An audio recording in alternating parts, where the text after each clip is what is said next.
ఎర్ర సముద్రంపై ఆనా, ఎర్ర సముద్రంపై ఆనా.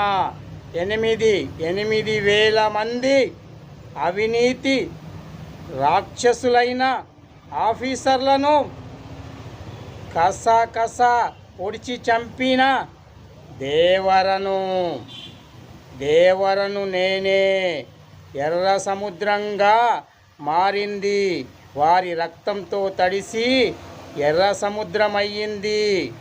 8,000 మంది అవినీతి రాక్షసులు దేశం మొత్తంలో లంచాలు తింటూ బలిసిపోయారు. లంచాలు ఎవడబ్బ సొమ్మని తింటున్నారు.